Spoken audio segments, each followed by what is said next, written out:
Et ouah les potes, alors attendez. Ouah ouah ouah, comment ça va? Alors attendez juste 2 secondes. Je vais juste laisser un petit message. Hop. Papa.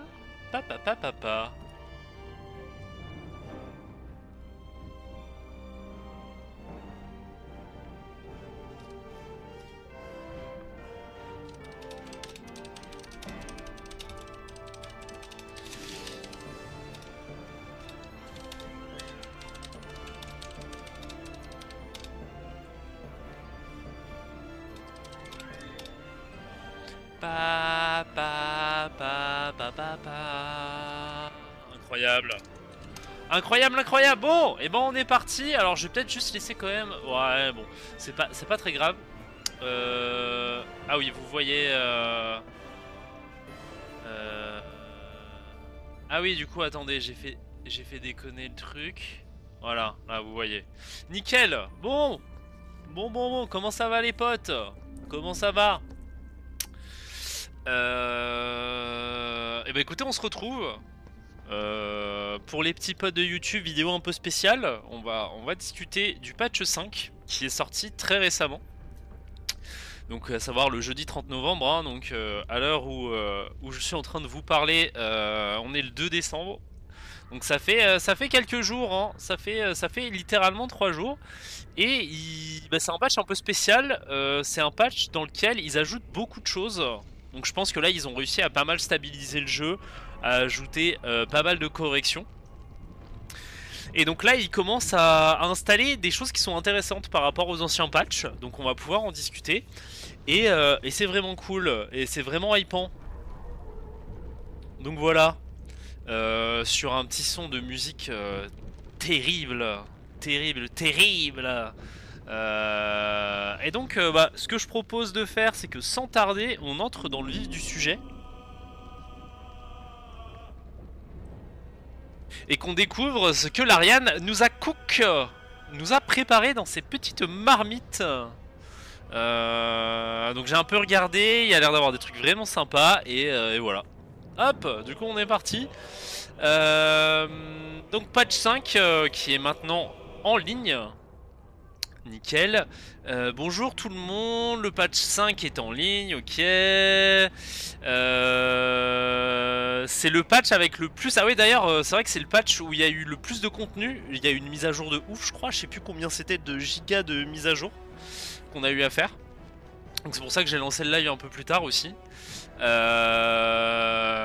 Et donc c'est vraiment cool, hein. C'est vraiment cool. Beaucoup plus de contenu, beaucoup d'ajustements. Tac. Ok. For a deep dive. Alors attendez. Y a pas tout ici. Community update. Ok.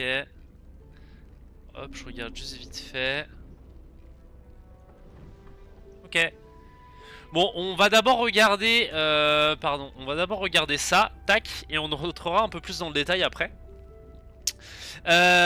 Donc ouais, le patch 5, donc la mise à jour ajoute de nouveaux épilogues, donc à la fin du jeu, hein, pour les relations entre les personnages, de nouveaux modes de jeu, donc ça on reviendra dessus après, c'est vraiment intéressant.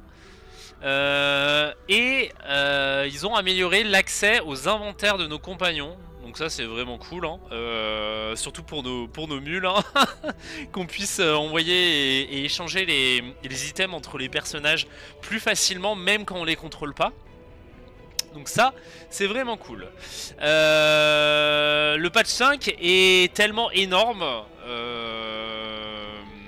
qu'il a, bah voilà, en gros ils sont en train de dire qu'ils avaient pas assez de caractères disponibles sur la mise à jour Steam pour mettre tout ce qu'ils avaient fait. Donc c'est pour ça qu'on ira voir un petit peu plus loin, plus en détail tout ce qu'ils ont ajouté. Donc ils précisent, hein, faites attention si vous avez des mods installés, potentiellement ils seront incompatibles, hein, temporairement. Et si vous avez des problèmes après avoir installé le patch 5, bah désinstallez vos mods, hein, tout simplement, jusqu'à ce que ce soit fixé. Et puis voilà, leur support est toujours disponible au cas où le problème subsiste. Donc on va pouvoir rentrer dans les gros les highlights, hein, les gros points de ce patch. Tac tac tac. Donc points principaux. Donc épilogue. Une nouvelle section totalement nouvelle arrive à la fin du jeu après la défaite du boss final du jeu, hein. Alors je vais essayer de pas vous spoil. Donc voilà, s'il y a des gens qui n'ont pas fait tout le jeu, je vous dirai à partir de quand il y aura du spoil sur la vidéo. Ok, et donc du coup un nouvel épilogue à la fin du jeu en gros, qui a pour but de donner une vraie fin à la relation avec les compagnons. Donc intéressant, j'ai hâte de voir ça. Ensuite, deux nouveaux modes de jeu, le mode Honor et le mode Custom. Donc ça c'est vraiment intéressant, on rentrera un peu plus dans le détail dans le mode Honor, mais en gros, si je dis pas de bêtises, il y a à peu près un truc équivalent sur Divinity, hein. Et globalement ça va être un mode qui est au-delà du mode difficile, hein, du mode tacticien, dans lequel une mort est définitive, et puis vous pouvez pas sauvegarder autant que vous voulez. Donc c'est un vrai mode qui sera vraiment challengeant, enfin qui se voudra challengeant, hein. Les gens vont forcément réussir à trouver des builds ou des strats pétés pour réussir du début à la fin, mais ce sera un mode qui laissera pas place à l'erreur. Donc je pense qu'on finira par se lancer une run dans ce mode là. Bon, c'est pas le genre de truc auquel je suis vraiment fan de base, donc je suis pas persuadé que j'en ferai à gogo, mais ça peut être intéressant de tester. Et il y a une petite récompense si vous réussissez, donc on verra ça plus tard, mais vous allez voir, c'est plutôt sympa. Donc ils ont mis de nouvelles, des nouveaux améliorations de performance, particulièrement dans l'acte 3. Donc hein, en vrai on sait que quand on arrive à la fin du jeu dans l'acte 3, il y a tellement de trucs dans la sauvegarde, tellement de bordel, tellement d'items dans ton inventaire. C'est un vrai enfer, hein. Les temps de chargement sont ultra longs, donc je suppose qu'ils ont amélioré plein de petits trucs dans ce sens là pour que ce soit un peu plus fluide. Bon, il n'y a rien qui est vraiment bloquant à la fin du jeu, hein, mais c'est vrai que moi je ressentais un petit peu les petits soucis potentiels, hein, qu'on pouvait avoir à ce niveau là. Donc ajout de la résolution dynamique pour la PS5, ok, bon, je suppose que ça va améliorer l'affichage pour la PS5 ou peut-être les performances. Les joueurs qui joueront sur des machines qui auront de la RAM ou de la virtual RAM assez basse devraient avoir des performances améliorées, donc ça c'est vraiment cool, hein, si vous jouez pas avec une config de malade. Le jeu sera plus jouable. Globalement, vous aurez sans doute moins de lag, moins de RAM, etc. Donc c'est plutôt cool. Ils ont publié le jeu en coréen. Ok, donc maintenant on peut passer en coréen. Pourquoi pas? Pourquoi pas? Toujours sympa pour nos amis les Coréens. Bon, de toute façon, hein, ça va concerner que les sous-titres, hein. Mais c'est toujours ça de prix, quoi. Donc, pendant que vous êtes au camp, et ça c'est vraiment cool, vous avez maintenant accès et vous pouvez gérer tous les inventaires de vos compagnons, même s'ils ne sont pas actifs dans votre groupe. C'est-à-dire que si vous les avez pas en groupe, par exemple vous avez Karlach est au camp mais pas dans votre groupe, et ben on peut désormais gérer leur inventaire. Et ça c'est vraiment cool. C'est vraiment cool parce qu'en gros ça fait que nos personnages qui participent pas activement à l'aventure, et ben ce seront en gros des coffres, quoi. Et on pourra échanger les items, on sera pas obligé de retirer un compagnon avec lequel on est en train de faire l'aventure pour prendre l'autre compagnon, puis les rééchanger derrière. Enfin, cette mécanique là était vraiment absurde, c'était vraiment chiant. C'était vraiment pénible à faire, hein. Et donc ça c'est vraiment cool qu'on puisse tout simplement en fait avoir accès à l'inventaire de nos compagnons sans avoir à les inclure directement dans le groupe à chaque fois. Donc ça c'est vraiment cool. Ajout d'un nouveau fight à la tour de Ramazid. Donc ça pareil, je spoil pas. Il y aura un nouveau fight à un endroit précis du jeu. Qui doit faire écho avec quelque chose de logique hein, dans l'histoire. Donc ok, pourquoi pas, c'est cool. Et enfin, ils ont ajouté les habits d'un perso, donc de Orin. Donc c'est plutôt cool. Pour les gens qui savent pas qui c'est, je vais pas spoil, mais globalement c'est un. Je pense que pas mal de bandeurs de, de ce perso, ils voudraient enfin ils auraient vraiment kiffé avoir accès à ses habits. Donc maintenant on va pouvoir les choper. Et il précise qu'ils lui ont donné un nom qui lui sied parfaitement bien, qui est à la fois dégoûtant dans son nom et dans sa description. Donc voilà, je suppose que ça va parler de meurtres horribles, de carcasses, de viscères, de voilà, d'organes arrachés, enfin bref. Donc pourquoi pas, c'est plutôt cool. Je pense qu'on va bien s'amuser quand on va récupérer, quand on va tuer ce perso et récupérer ses habits. Ok, donc autre point. Shadowheart va désormais être tout le temps la propriétaire de l'artefact dans le tutoriel si elle vous suit en fait. Donc ça je sais pas trop à quoi ça fait référence. Parce qu'il me semble que c'est déjà le cas dans le tutoriel, hein, c'est-à-dire dans la partie du vaisseau où vous affrontez les démons à la fin, au tout début du jeu. Je suis pas sûr de comprendre. Mais peut-être qu'il y a un moyen de récupérer l'artefact et ça doit peut-être poser des problèmes. Donc pourquoi pas? Pourquoi pas? Pourquoi pas? J'avoue que je sais pas trop. Je suis pas sûr que j'ai eu des problèmes sur ce point-là. Mais pourquoi pas?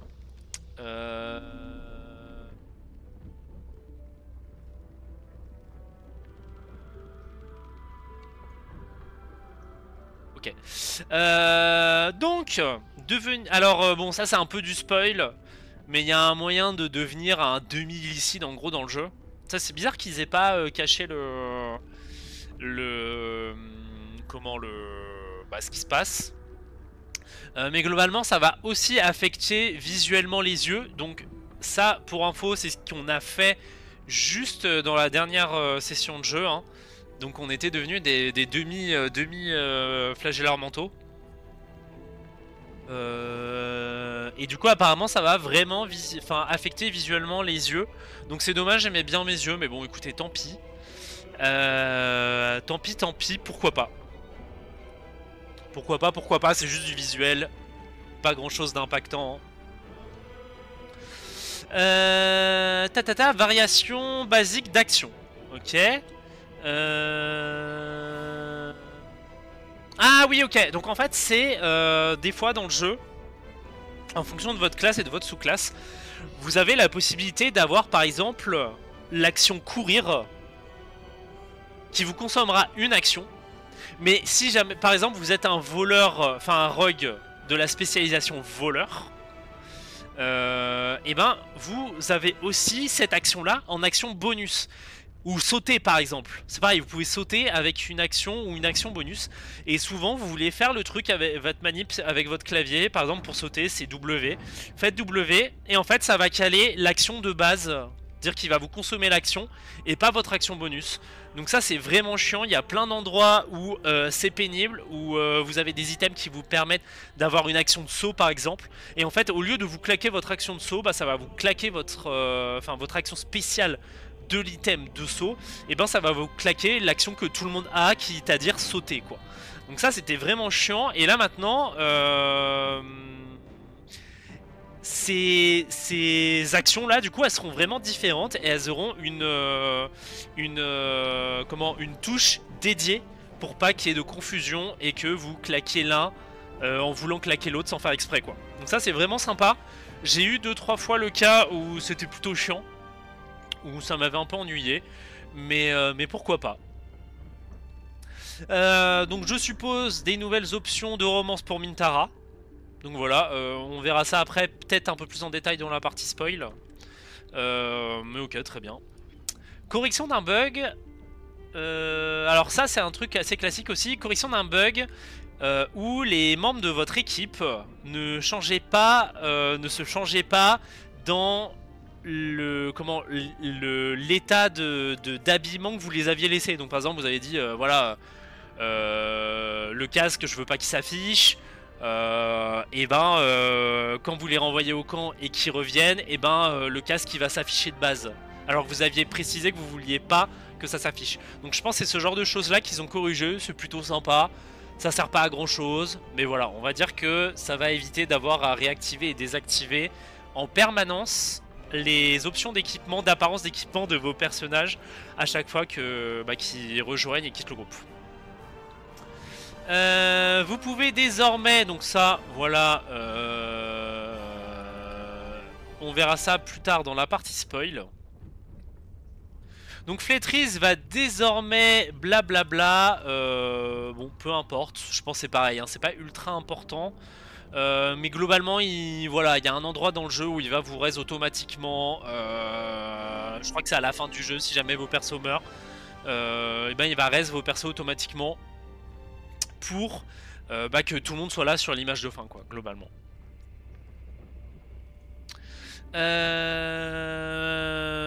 Ok. Je sais pas qui c'est, Danthelon. Alors attendez. Je sais pas qui c'est, Danthelon. Je pense que c'est une traduction du nom. Moi je connais pas la traduction. Enfin j'ai que la traduction donc je connais pas le personnage de base. Mais une nouvelle interaction entre un personnage et Danthelon. Très bien, pourquoi pas. Ah, ça c'est vraiment intéressant, c'est vraiment cool. Amélioration de la physique des personnages et des murs pour empêcher les persos non joueurs, hein, donc les ennemis par exemple, d'être capable de vous tirer à travers le plafond et les murs dans les maisons. C'est vrai que bon, des fois les ennemis vous disiez bon c'est peut-être un peu abusé, ils vous tirent à travers les murs et à travers les plafonds et tout, donc c'était un peu abusé. Donc ça visiblement ils l'ont corrigé, c'est vraiment cool parce qu'il y a vraiment des fois où tu fais bah non en fait, enfin non, je refuse. Donc vraiment cool. Ça évitera pas mal de bugs, hein. Ah mais donc correction d'un bug où Gale blablabla.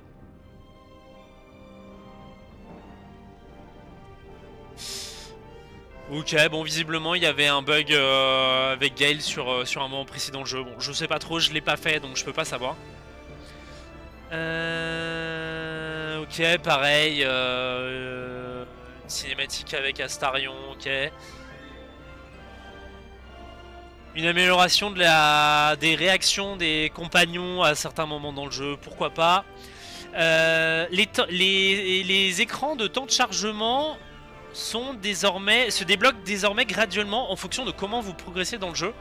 Donc ça c'est vraiment sympa, ça veut dire que par exemple vous n'allez pas avoir une image de Will apparaître avant d'avoir rencontré Will, ou des images de la porte de Baldur avant d'être dans l'acte 3 par exemple, ou des images de l'acte 2 avant d'être à l'acte 2.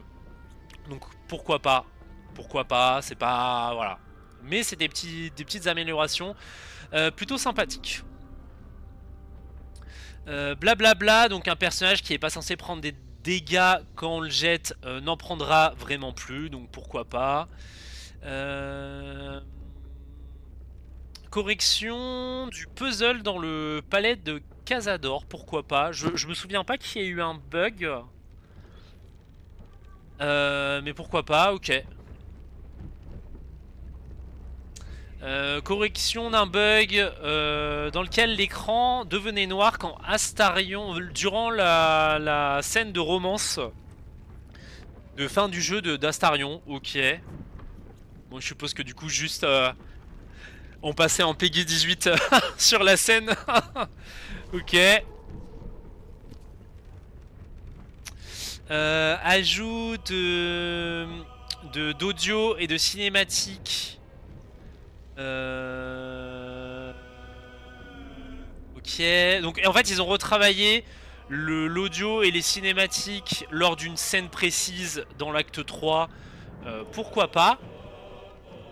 Et maintenant donc les formes sauvages, donc ça concerne le druide, les formes sauvages qui n'ont pas d'armes, vont désormais bénéficier du don combattant de taverne. Donc en gros, combattant de taverne, pour ceux qui savent pas trop, c'est un don à la fois dans Baldur's Gate mais aussi dans Donjons et Dragons, hein, dans le jeu de rôle, qui permet de faire plus de dégâts de base quand vous vous tabassez à coups de poing ou avec des armes improvisées. Et donc ça semblait plutôt logique que ça s'applique quand vous vous transformez en animal, parce que techniquement c'est du combat à main nue quoi. Bon, à patte nue. Bon, je sais pas ce qu'ils entendent par formes sauvages qui n'ont pas d'armes. Est-ce que ça va concerner genre les mobs qui ont pas de griffes par exemple? Est-ce qu'il y a vraiment des animaux qui ont pas de griffes ou de crocs ou quoi que ce soit? Bon, je sais pas exactement quelle forme sauvage ça va concerner. Mais c'est plutôt sympa pour les gens qui théorycraft un petit peu à base de taverne brawler, du don taverne brawler et des formes sauvages, etc. Bon, ça permet sans doute de min-max un petit peu plus. Pourquoi pas.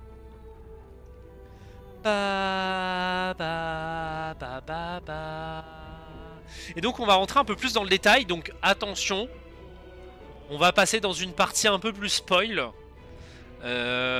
Donc faites attention. Si jamais vous voulez pas vous spoil des parties du jeu qui sont trop importantes, je vous conseille de passer votre route. Hop, et on va aller voir. Tac. Hop. Ah, incroyable. On va accepter les cookies. On n'est pas comme ça. Cool. Ouais, et le fond est vraiment trop stylé. Visuellement, il y a vraiment un truc sur leur site, hein, c'est vraiment cool. Ok, donc blablabla. Tac.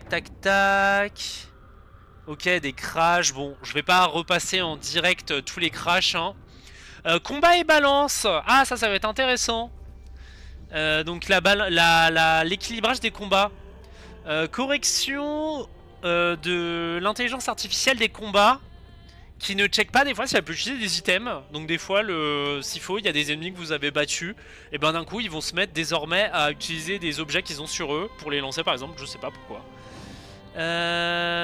Correction du bug dans lequel la guenaude parfois passait ses tours.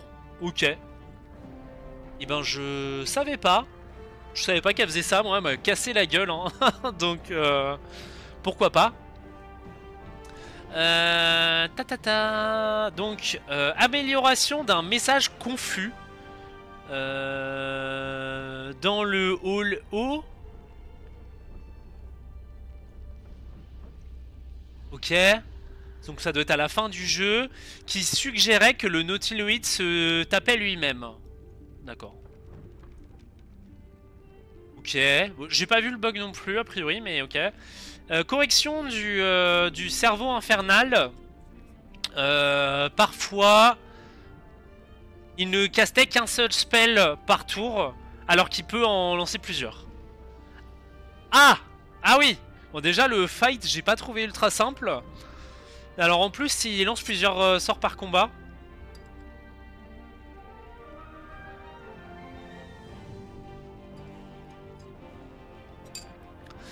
Donc, en mode tacticien, la guenaude ne peut plus être tuée en étant poussée into chasm. Alors attendez, juste vérifier. Chasm.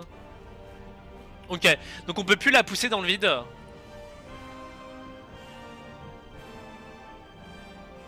Parce que, bon, l'Ariane estime que c'est pas vraiment normal de pouvoir one-shot un boss. Ce qui est pas déconnant, hein. Et puis ce qui est pas déconnant, elle peut se TP, donc pourquoi pas en vrai, hein. Je pense qu'un MJ, si jamais vous tombez dans un fossé ou dans un truc comme ça, il vous autoriserait à utiliser le sort Misty Step par exemple pour sortir du pétrin, donc c'est pas déconnant.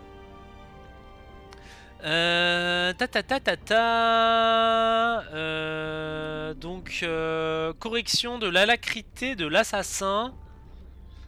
Les assassins gagnent de nouveau leur action au début du combat. Ok, donc ça c'est un truc d'assassin, c'est qu'en fait quand ils engagent un fight, et ben vous surprenez les ennemis, mais même je pense pour les ennemis qui sont pas surpris, c'est-à-dire que même si t'as attaqué, et ben tu vas pouvoir réattaquer tout de suite, ou quand ce sera à ton tour, et t'auras pas ton action qui sera consommée en fait. Parce que je sais pas si vous avez déjà vu ça, mais en gros, quand vous engagez un combat dans Baldur's Gate 3, par exemple en lançant un sort ou quelque chose du genre, et ben tous vos personnages par exemple qui sont en portée vont rentrer dans le combat.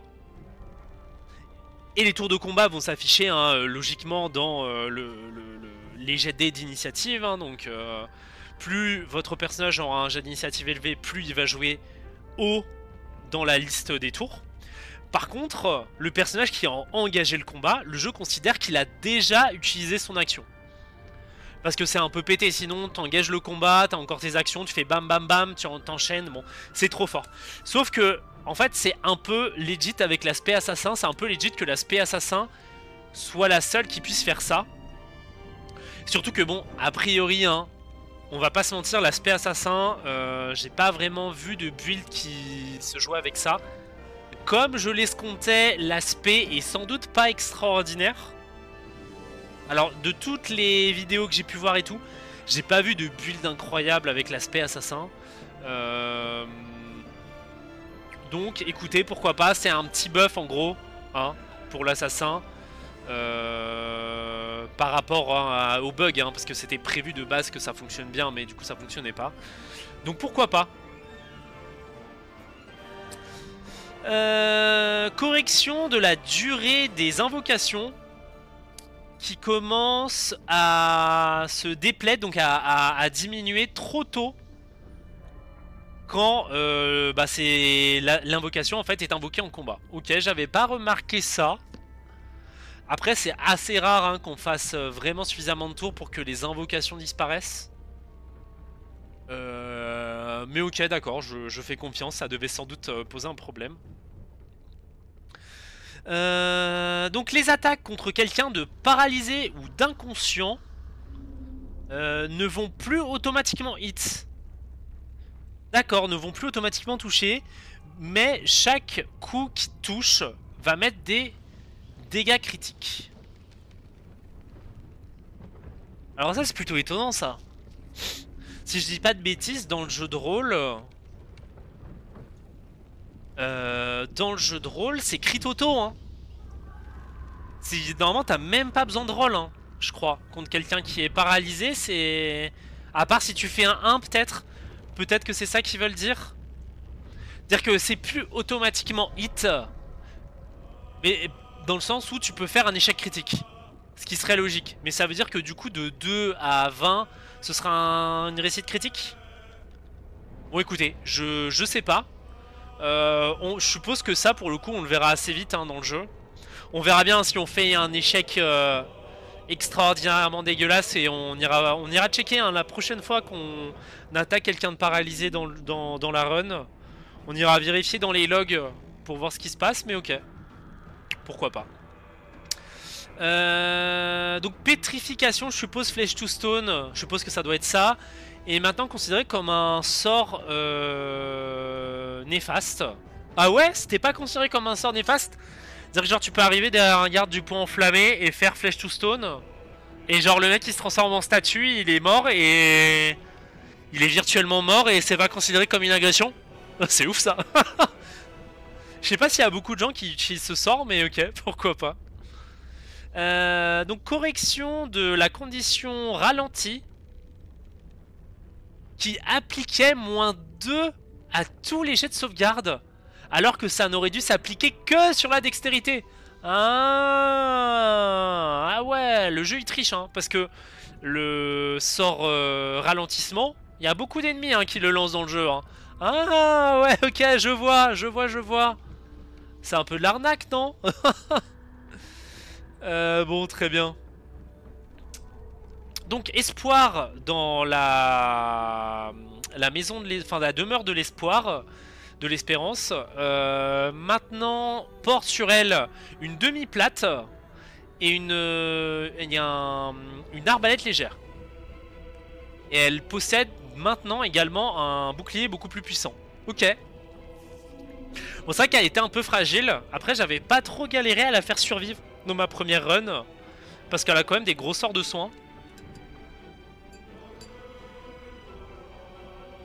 Donc pourquoi pas. Donc le maître de... Donc l'aspect de guerrier maître de combat. Donc ses manœuvres... ajoute effectivement le bonus de maîtrise sur la difficulté de la classe. Ok. Bon, je suppose que c'est un bug dans le calcul, hein, où le bonus de maîtrise n'était pas ajouté. Et du coup, je suppose, vu comment c'est formulé, que ça devait faire rater pas mal de manœuvres. On verra bien.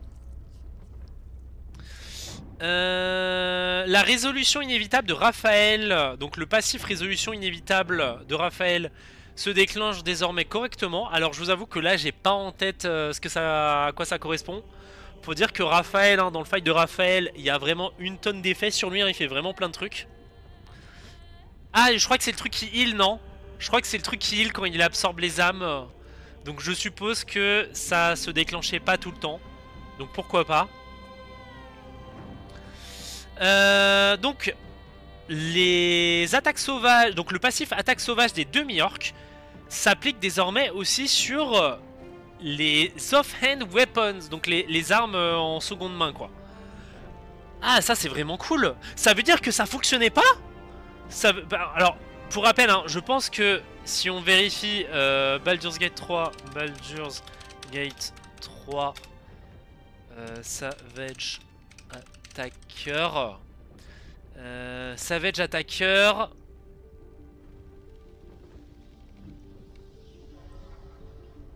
Non, c'est pas ça.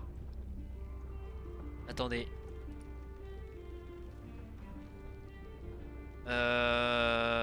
Savage Attacks. Savage Attacks. Ok, donc c'est un truc de demi-orc. Donc ça nous intéresse, hein, parce que je vous rappelle que là dans la partie dans laquelle je joue en demi-orc. Oh, quand vous faites un coup critique avec une arme de mêlée, les jets de dégâts sont triplés au lieu de doublés.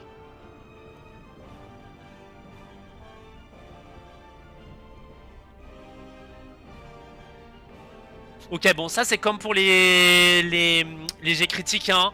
Globalement, c'est pas vraiment triplé ou doublé les crits. Ça veut dire que tu doubles les jets de dés en gros. D'accord, ok. D'accord, ça fonctionnait pas. Oh les salauds. Les salauds, ça veut dire que c'était beaucoup plus difficile. Ça veut dire que des fois, je mettais vraiment pas beaucoup de dégâts avec ma offhand. Oh ça c'est de l'arnaque, hein. Oh ça c'est la baise.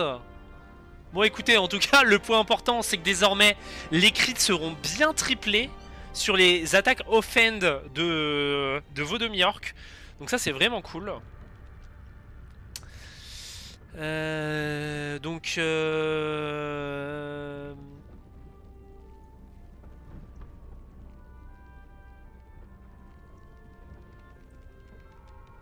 What? Primal Stampede. Alors attendez.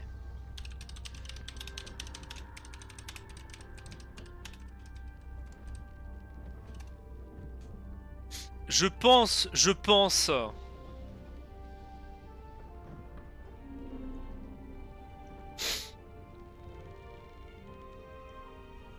Ok, donc c'est une attaque de barbare. Donc de cœur sauvage, ok. Et en gros, ça pouvait faire tomber... Il y a une chance que ça fasse tomber la personne. Et donc là, ce qu'ils disent, c'est que cette action-là, là, le Primal Stampede, désormais, c'est un saving throw. Donc c'est un saving throw pour savoir si t'es prone ou pas. Donc ce sera sans doute athlétisme ou acrobatie en fonction de ta stat la plus élevée. Je suppose. Ok, pourquoi pas. Donc en gros, maintenant, c'est au lieu d'avoir, je sais pas, 50% de chance. D'ailleurs, c'est même pas précisé.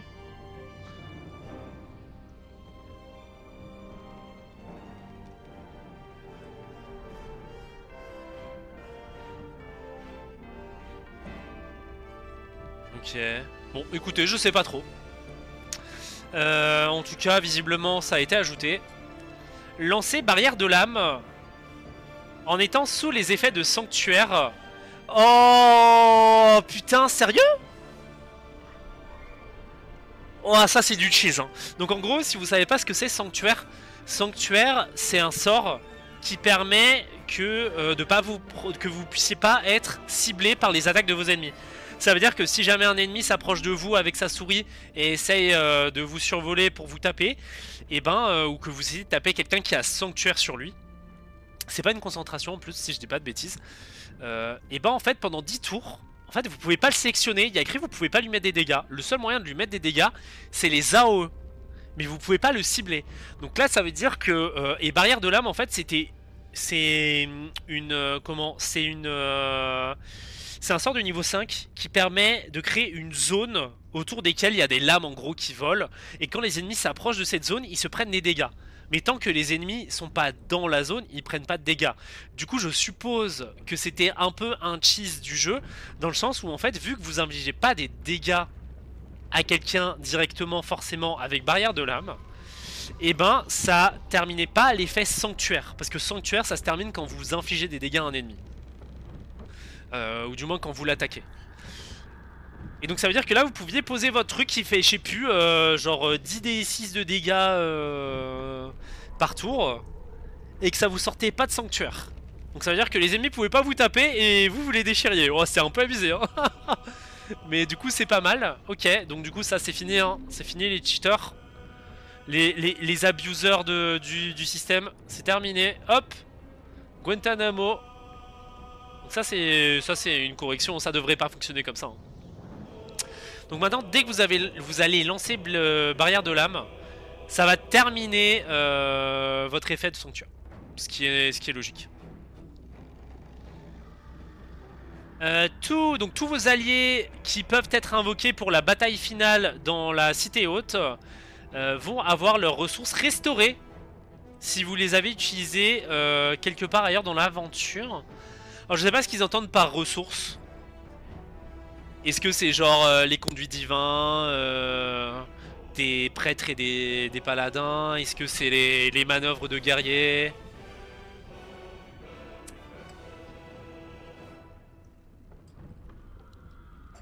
Je suppose que c'est ça. Bon, très bien. Durant le combat avec Raphaël, quand il se transforme en diable ascended, donc en diable élevé, tous les feux qui sont autour de lui vont se transformer en feu de l'enfer. Donc c'est une version du feu qui est plus fort et qui vous empêche de reste vos alliés, si je dis pas de bêtises. C'est-à-dire que si quelqu'un meurt par un feu de l'enfer, et ben l'âme est arrachée et vous pouvez pas raise votre allié pendant le combat.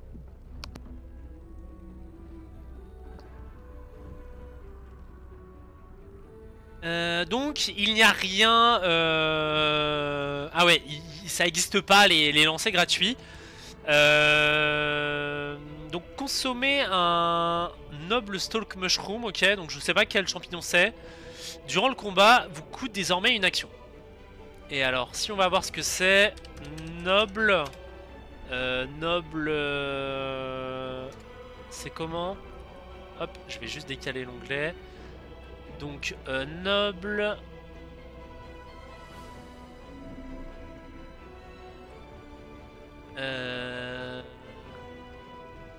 Noble Stalk.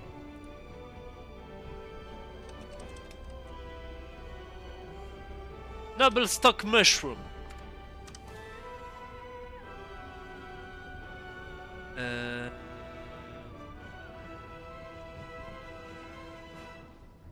Blablabla, bla, bla, bla, ok.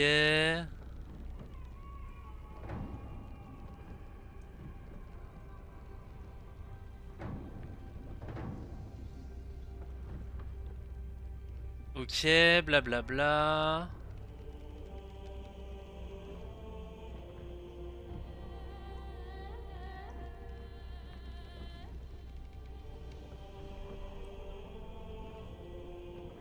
Ok.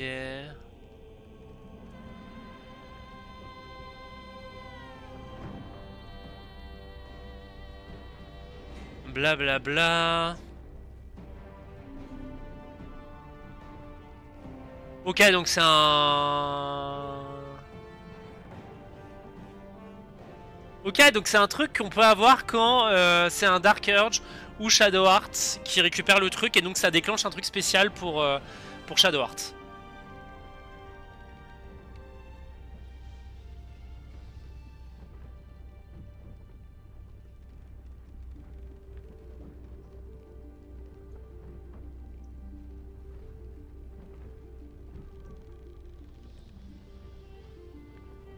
Ok.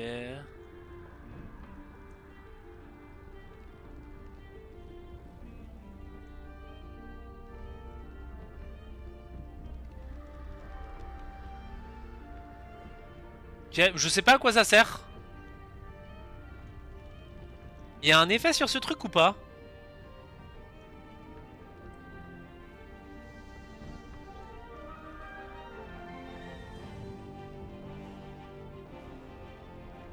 Ok. Et à quoi ça sert?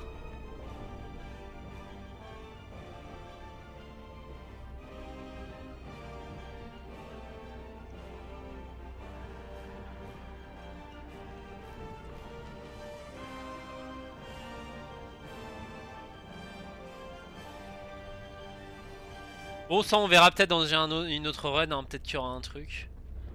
Écoutez, je sais pas à quoi ça sert, mais en tout cas on pouvait l'utiliser. Mais là, Extra Life, ils ont pas l'air de dire ce que c'est. Donc si quelqu'un sait à quoi ça sert. Je vous avoue que du coup, vu que j'ai jamais vraiment joué avec Shadow Heart, je suis jamais tombé sur cette option de dialogue et cet item de quête. Mais pourquoi pas.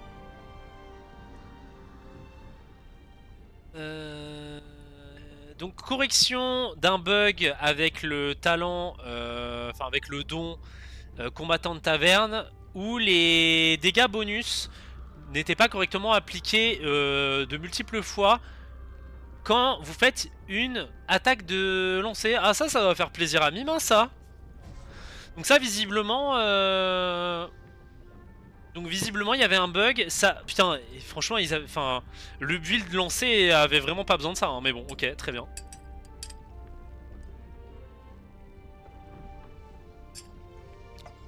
Donc en gros visiblement le build où vous lancez des objets pour faire des dégâts, ça va mettre plus de dégâts. Allô? Quoi? Très bien, bon. Les piliers d'âme de Raphaël, lorsqu'il est à proximité de ces derniers, vont désormais s'activer dès le début du combat, plutôt qu'à son premier tour. Ok. Je suppose que ça va rendre le combat un peu plus difficile. Parce que du coup, il va absorber les âmes tout de suite. Et il va pouvoir lancer les options des âmes plus vite, ok.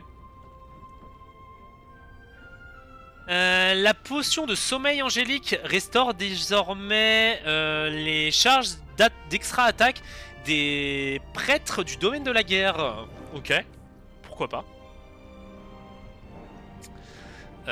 Donc je suppose que c'était un bug, hein. Enfin un bug, c'était prévu que ça restaure ça, mais ça le faisait pas, donc ok. Si vous jouez un prêtre du domaine de la guerre, et ben c'est cool pour vous. Donc les joueurs sombre pulsion devraient désormais toujours avoir l'option de tuer le cerveau infernal lors du combat final du jeu. Ok. Donc les lanceurs d'incinération de Gortash ne montrent plus la zone de danger quand ils sont détruits. Ah bon? Ok, donc si vous vous souvenez pas, c'est en fait Gortash, il a plein de mécanismes qui permettent de lancer des bombes ou des trucs qui explosent. Et là visiblement ça montrera plus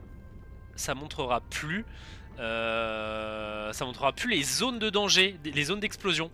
Sachant que ça met des gros dégâts, hein, c'est quasiment du one shot. Ou c'est du one shot, hein, donc ouais ok, pas drôle. Quand les joueurs démarrent un combat dans la taverne du champ de l'elfe, tous les patrons vont désormais voilà, s'accroupir. Ils vont arrêter de boire en fait, globalement. Donc ils vont se mettre en position. Ah mon dieu, il y a des criminels, ça se bat, au secours. Ils vont se recroqueviller au sol, quoi. Très bien.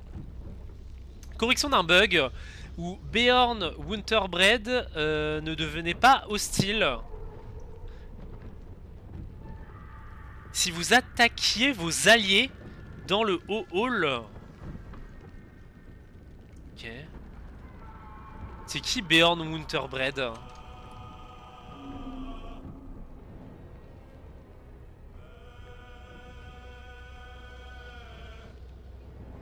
C'est qui? Je vois pas.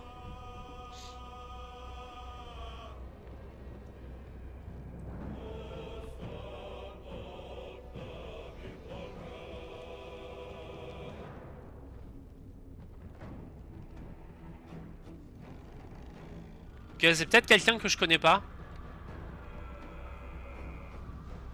Je sais pas qui c'est ce mec. Winterbrood.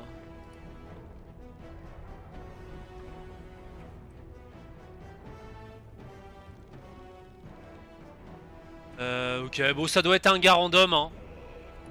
Ah si, c'est pas un des gardes du point enflammé, un des chefs du point enflammé qui sert à rien à la fin du jeu, bon, pourquoi pas. Donc la décharge statique de Bernard dure 2 tours au lieu de 3. Ah, c'est le moment où il est stun Bernard. Pour rappel, Bernard c'est l'automate qui est tout en haut de la tour des tréfonds, enfin la tour du mage des tréfonds obscurs, qui fait des attaques avec l'électricité.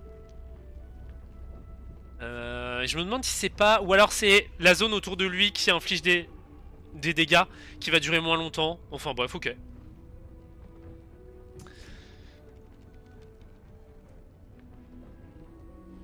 Donc, correction d'un bug où Grim, donc le gardien de la forge, hein, le gros golem de la forge, où la condition réverbération de Grim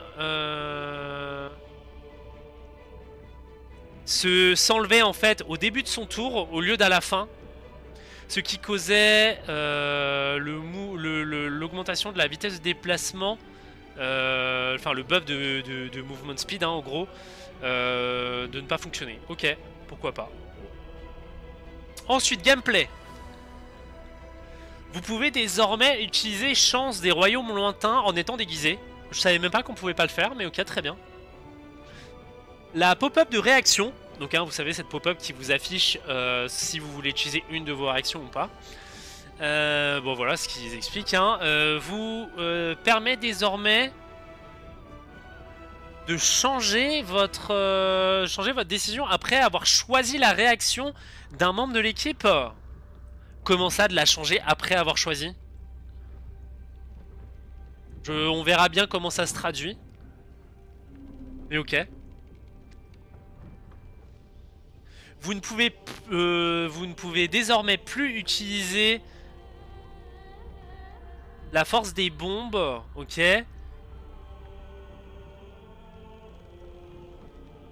Ah, oh les petits salauds. Donc en gros, vous savez comment ça fonctionne, les interrupteurs dans le jeu. Mais globalement, si vous tirez dessus ou quoi que ce soit, vous pouvez activer les interrupteurs ou les leviers. Et là, en fait, ce qu'il faisait, c'est qu'en gros, il lançait une bombe sur une porte. Et en fait, les dégâts de force se spreadaient derrière la porte. Et du coup, ça activait le levier. Ce qui faisait que la porte s'ouvrait sans que vous ayez besoin de passer par derrière ou de résoudre l'énigme. Ce qui effectivement est un peu abusé. Très bien.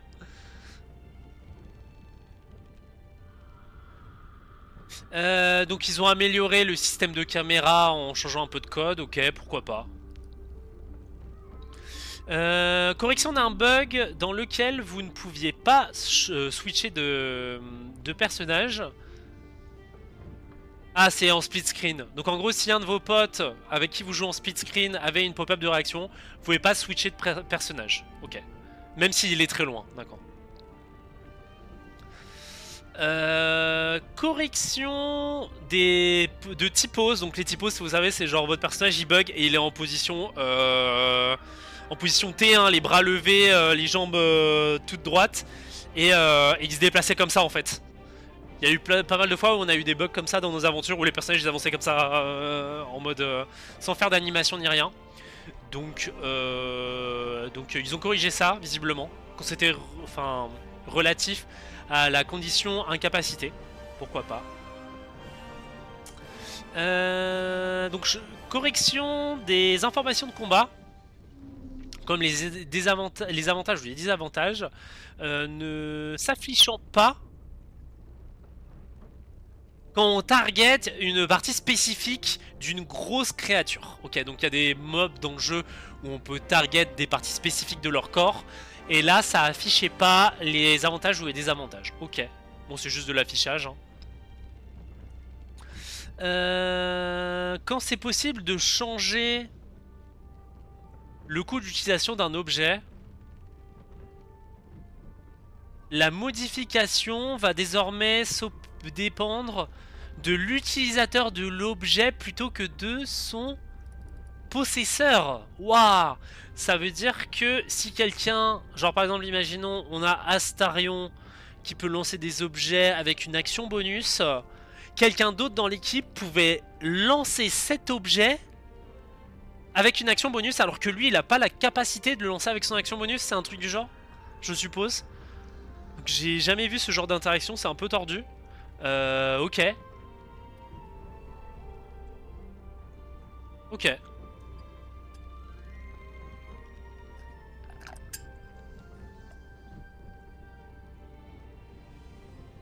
Donc charger une partie... Ah, ça faut faire attention pour les scum... les scum savers.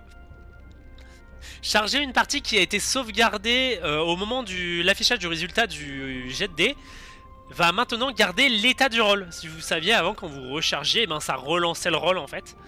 Et là maintenant ça va, bah, vous êtes baisé, hein. Si vous sauvegardez pas avant le roll, vous êtes niqué. Donc attention, hein, pour tous les scum savers du chat.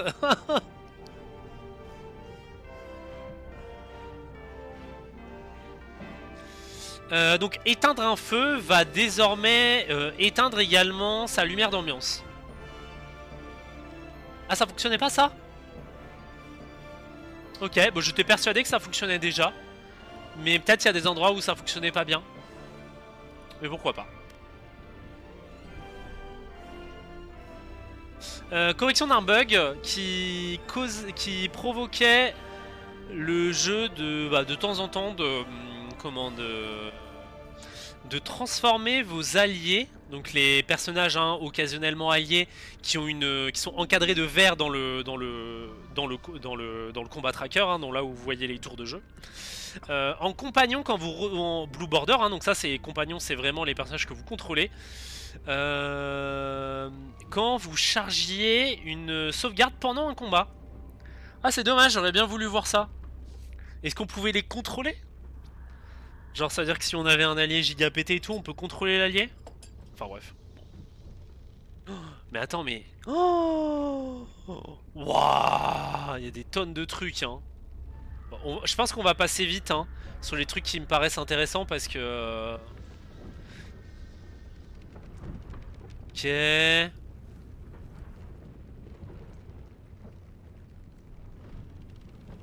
Bon, ça c'est un petit bug que j'ai déjà vu, hein, mais ok. Ah, les salauds, vous ne pouvez plus looter les inventaires des vendeurs qui sont inconscients. Vous allez avoir accès, comme quand ils sont morts, hein, je sais pas si vous savez, mais quand vous tuez quelqu'un, et ben vous n'avez pas accès à tout son inventaire. Et là maintenant, vous allez avoir accès à une sélection limitée, comme pour quand ils sont morts. Ah, les salauds. On peut plus tricher, bon, très bien. Bon, ok, quand vous utilisez un contrôleur, je m'en fiche. Correction d'un bug sur la condition surpris, ok.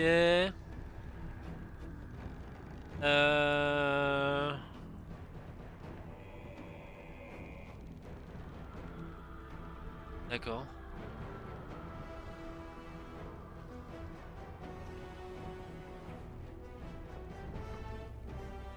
Ok, bon, ça c'est des petits trucs, hein. Ok. Ok.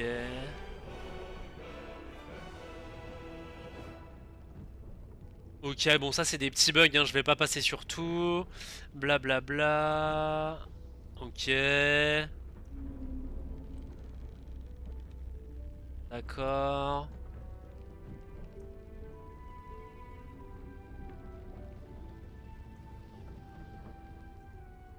Ok.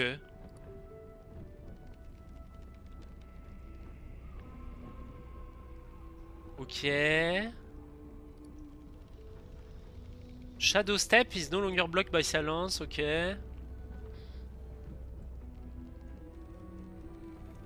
Ok, d'accord. Vous savez, hein, Shadowheart, quand elle fait des actions qui sont considérées comme mauvaises par sa déesse la punit et elle la brûle, elle lui brûle la main. Et visiblement, les petits malins qui faisaient ça en étant déguisés, et ben, la déesse d'Ombre Cœur ne captait pas les, les trucs très bien. Ok, ok.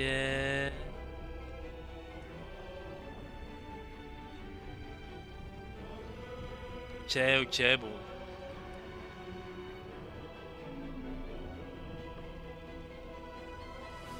Ok.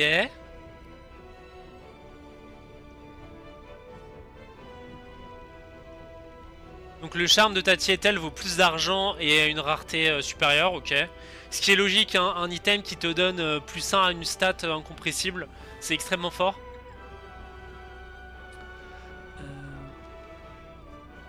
Ok.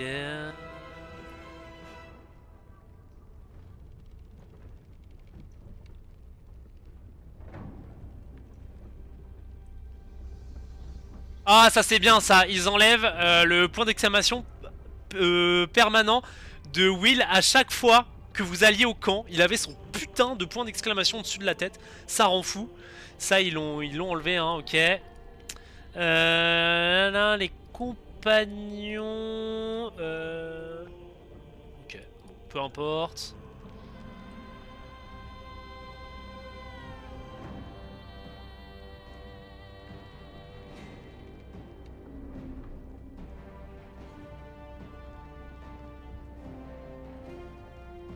D'accord.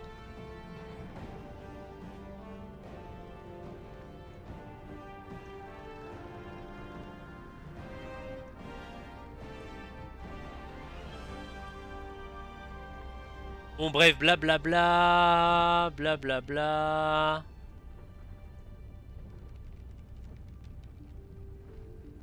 Le don chanceux fonctionne même quand vous êtes polymorphe ou transformé. Attendez, je reviens.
Redésolé, petite livraison. Donc ouais, ce que je disais, c'est que le don chanceux fonctionne comme prévu, même si vous êtes polymorphé ou transformé en animal. Très bien.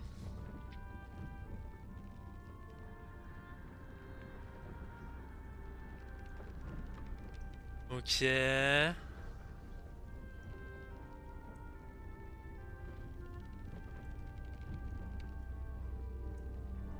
Ok.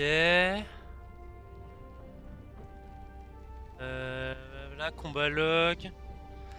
Incorrect text for roll and saving throw, donc ça veut dire que des fois il y a des bugs. Bon, ça m'étonne pas, hein.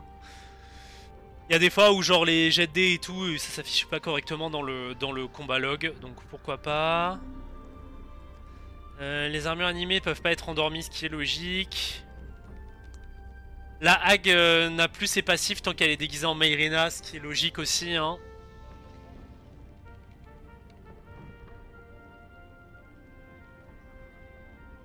Ok.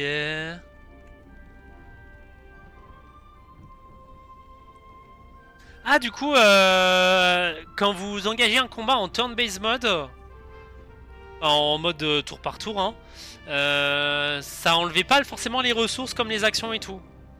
Ah ouais, ok, très bien. Ok, ok, bon, des bugs.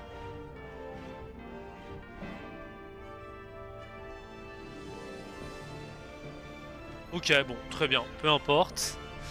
Flow and script, donc ça va être un peu plus précis. Misora devrait apparaître pour juger Will seulement quand Karlach est vraiment morte. Ok.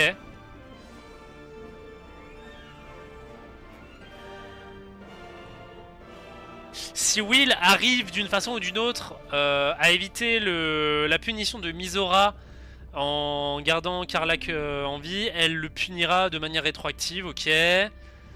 Oh mais attendez, ils ont fait trop de trucs.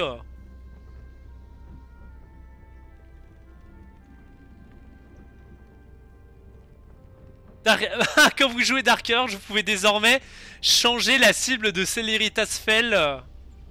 Si vous avez une mauvaise relation avec Karlach ou Lae'zel, vous pouvez dire non mais va pas tuer Shadowheart, va plutôt tuer Karlach. C'est horrible.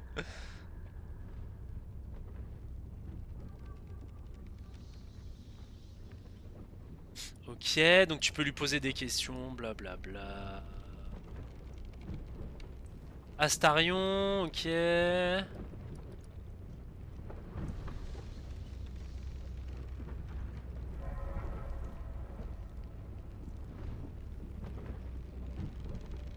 D'accord.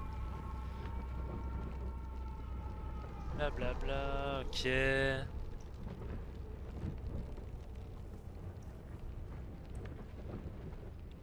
Ok, logique, hein. Donc si vous aidez le démon dans l'acte 2 avec son arbalète qui devient invisible qui m'a fait péter un câble. Blablabla. Il sera automatiquement pote avec vous, vous n'avez pas besoin de faire un jet pour le convaincre. Astarion demandera plus au Dark Urge s'il a tué Isobel, ok.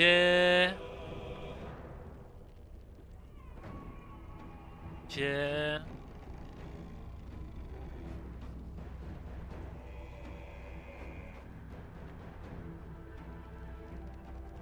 Ok, d'accord, bon, des petits trucs, hein, vraiment. Blablabla.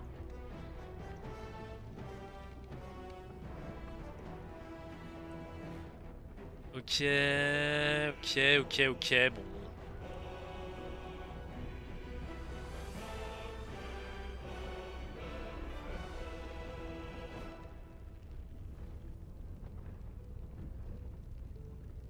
Ok, ouah, et il y a une tonne de trucs, hein. Bon, des performances, des améliorations, je pense qu'on va s'arrêter là parce que il y a une tonne de trucs. Waouh, c'est grave, hein. Très grave, hein, tout ce qu'ils ont fait. Bon, je suis pas rentré dans tous les détails non plus, mais globalement, voilà. Et sinon, dernier petit truc, donc, hop. Tac. Donc, un peu plus de détails sur ce dont on parlait en début de vidéo.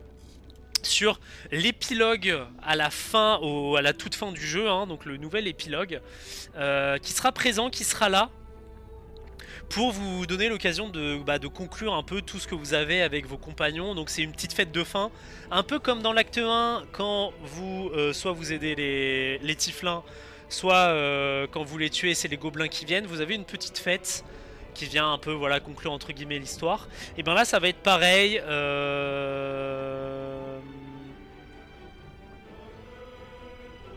Pour leur parler, se rappeler de vos aventures, etc. Donc de ce que j'ai vu, l'Ariane disent qu'ils ont vraiment bossé de ouf cet épilogue. C'est-à-dire que vraiment ils prennent en compte chacune de vos actions, chaque embranchement, chaque truc, pour personnaliser cet épilogue à votre aventure.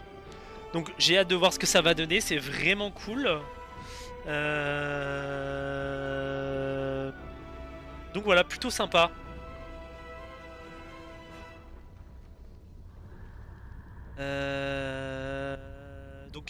disent également qu'ils ont ajouté de la nouvelle musique, des nouveaux visages au camp et une spéciale cinématique pour Gale et Lae'zel.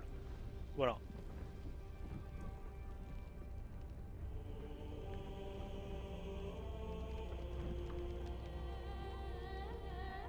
Ok, donc il y a des nouveaux habits pour les personnages origines. Pour cette fête finale, en fait, il y a des vêtements spécifiques. Donc voilà, un peu en ce qui concerne cet épilogue. Ensuite, bon, petit truc, mais évidemment, Astarion... Enfin, Astarion, là vous voyez sur Astarion, mais globalement, on peut récupérer désormais les vêtements d'Oryn après sa mort, hein, pour l'équiper, par exemple, à Astarion, hein, pour qu'il ressemble toujours autant à un esclave sexuel. Donc c'est... Non mais voilà, donc plutôt sympa pour tous les gens fétiches des pieds d'Oryn, pourquoi pas, hein. Après faut avouer qu'il est plutôt... Le design est plutôt sympa. Bon bah écoutez, hein, on verra quand on le récupérera dans notre aventure. Et ils disent également que vous pouvez le mettre dans la couleur que vous souhaitez. Donc voilà, toujours potentiellement le mettre en noir par exemple, pourquoi pas. Et enfin, dernière grosse news, pour entrer un peu plus dans le détail, les deux nouveaux modes de jeu qui sont désormais accessibles, à savoir le mode Honor et le mode Custom. Et donc le mode Honor, donc comme je vous l'expliquais en début de vidéo, ça va concerner un mode qui sera bien plus punitif, dans lequel vous pouvez pas sauvegarder, d'accord? Enfin vous pouvez sauvegarder, vous pouvez avoir la sauvegarde de votre avancée. Par contre si vous mourrez, votre sauvegarde est effacée, d'accord? Et je suppose que vous pouvez pas recharger votre jeu. Et donc là c'est vraiment particulier, parce qu'en plus, et je sais pas si c'était déjà comme ça sur Divinity, mais là ils ont ajouté le fait que les boss et les rencontres de boss seront encore plus difficiles qu'en mode tacticien. Et ça veut dire que globalement, par exemple, comment ça va se traduire? Et ben, un peu comme dans le jeu de rôle, les boss ils ont des actions légendaires. Donc il y a déjà des boss qui ont ce genre d'approche dans le jeu, hein. Un boss qui peut décider, je réussis ce jet de sauvegarde de dextérité par exemple, hein, ce qui peut être considéré comme une action légendaire. Et ben là ils vont donner des actions légendaires, de ce que j'ai compris, un peu plus variées. Comme par exemple, décider, voilà, je décide d'attaquer en plein milieu du combat, en plein milieu des tours. Donc voilà, c'est vraiment cool. Par exemple, là on voit l'araignée, la maman araignée qui entoile les gens. Ce qui n'existait pas, hein. Même en mode tacticien, ça n'existait pas. Donc voilà, des nouvelles actions, les combats vont être plus difficiles, les boss auront potentiellement des actions légendaires. Donc hâte de voir ce que ça va donner. A priori ça va être vraiment challengeant. Bon après les gens qui ont des builds pétés, qui arrivent à faire le mode tacticien en solo, hein, en utilisant full compo, full truc, ne devraient pas galérer des masses. On se fera après, une fois qu'on aura terminé notre run maléfique, on partira sur une run en mode honneur. Et bien sûr, hein, parce qu'il y a un petit achievement, mais comme vous voyez, survivez au mode honneur et recevez le D20 doré. Donc voilà, un skin de dé si jamais vous avez réussi votre run en mode honneur. Donc j'ai vraiment hâte de voir ce que ça va donner. Et ce qui précise, c'est que quand vous mourrez en mode honneur, et ben vous allez avoir des statistiques sur votre aventure qui va vous être présentée. Donc par exemple le nombre de jours que vous avez survécu, etc. Et voilà, si jamais vous réussissez votre run honneur du début à la fin, et ben vous allez choper votre D20 doré que vous allez pouvoir utiliser pour votre jeu. Et ça c'est vraiment sympa, c'est vraiment cool. Les gens cherchaient vraiment du challenge sur Baldur's Gate 3. Il y a pas mal de gens qui trouvaient le système de jeu trop simple, et à bien des égards c'est vrai que quand tu utilises tout ce qui est à ta disposition, le jeu est plutôt facile, hein. Donc là ça va donner un challenge un peu supplémentaire. On pourra pas exactement avoir ce qu'on veut, et Et voilà, globalement, c'est plutôt cool. Donc hâte de voir ce que ça va donner, hâte de tester ce mode honneur. Et puis bon bah là pour le coup je pense qu'on va vraiment chier du sang. Vous m'avez déjà vu rager sur le mode tacticien, croyez-moi, sur le mode honneur, voilà, ça va être gratiné. Et enfin, dernière news sur laquelle on peut un peu plus rentrer en détail, ça va être le mode custom. Donc le mode custom en gros ce qu'il dit c'est que voilà, vous allez pouvoir customiser votre aventure comme vous le voulez. Et donc là par exemple hein, si on voit un petit peu, hop je sais pas si, hop on peut zoomer un petit peu. Donc globalement vous pouvez activer ou pas si vous avez le droit à une seule sauvegarde, si les ennemis sont très agressifs ou pas, la puissance des personnages, l'équipement des ennemis, est-ce qu'ils sont très équipés ou pas très équipés, je suppose. Est-ce que vous souhaitez mettre les mécaniques de combat au max ou au contraire au minimum, ou vous voulez que ce soit équilibré.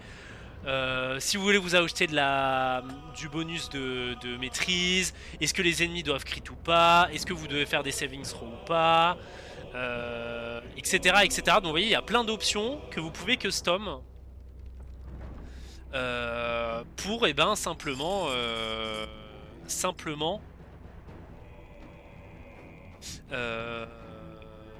customiser votre aventure. Donc je sais pas si ça va vraiment être intéressant, mais je pense que ça peut intéresser certaines personnes. Donc écoutez, on verra bien ce que ça donne ici aussi. Peut-être que pour des campagnes avec des potes, etc., ça peut être marrant. Bon, bref, on verra. Donc ils expliquent également qu'il y a par exemple des options pour est-ce que les short rests devraient totalement soigner votre équipe ou pas. La possibilité qui est vraiment cool, c'est de cacher les jets de perception ratés. Parce qu'en fait, techniquement, dans le jeu de rôle, si jamais vous ratez un jet de perception, vous n'êtes pas censé savoir. Vous voyez, là, le truc qui est facile dans le jeu, c'est que vous approchez d'un endroit d'un mur. Et le jeu vous montre un jet de perception. Vous savez qu'il y a un truc au niveau de ce mur-là. Donc, ce qui serait le plus logique pour une meilleure immersion, et ben, c'est tout simplement de ne pas montrer quand vous ratez vos jets de perception. Ça permet d'être bien plus immergé et c'est bien plus roleplay entre guillemets, dans le sens où si dans la vraie vie vous voyez pas quelque chose, vous ratez quelque chose, et ben vous allez pas vous dire il doit y avoir quelque chose parce que il y a Dieu qui m'a montré que j'ai raté quelque chose. Donc voilà, bref. Donc voilà un petit peu pour ce patch. Ça a duré beaucoup plus longtemps que ce que j'avais prévu. On est quasiment à, on est à plus d'une heure hein, de contenu. N'hésitez pas YouTube à me dire ce que vous en pensez en commentaire, s'il y a des trucs qui vous hype. Si le mode honneur ça vous fait un peu frétiller le free et que vous avez envie d'avoir votre dé doré. Voilà, n'hésitez pas à partager la vidéo si ça vous a plu.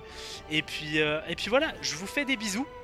Je vous dis à la prochaine. N'hésitez pas à passer sur le live, donc sur Twitch, donc https:// twitch.tv/akoseru. Je suis en live tous les samedis et les dimanches soirs on fait du JDR avec les copains. Donc voilà, n'hésitez pas à passer si ça vous a plu. N'hésitez pas évidemment à me dire ce que vous avez pensé du patch. Et puis voilà, je vous fais des bisous. À la prochaine. Allez, tchuss.